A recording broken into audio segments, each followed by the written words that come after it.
तर या संदर्भात सुषमा अंधारे यांनी काय प्रतिक्रिया दिली ती सुद्धा ऐकूया।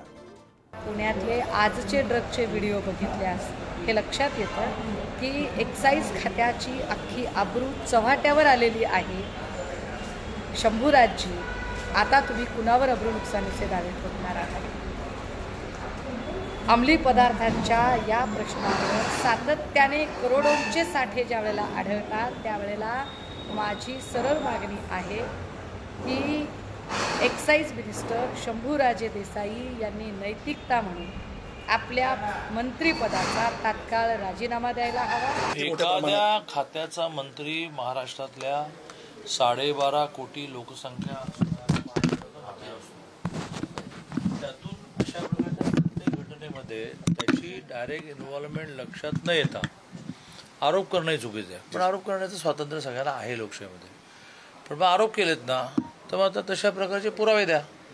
आणि त्यामुळे घटना घडली की मंत्री असं जरी त्या खात्याचा मंत्री म्हणून त्याची जबाबदारी असली तरी त्याची डायरेक्ट इन्व्हॉल्वमेंट आहे असं कसं म्हणता येईल? आणि त्यामुळे आरोप करण्याला आरोप करण्याचं स्वातंत्र्य आहे, त्याची योग्य ती चौकशी होईल।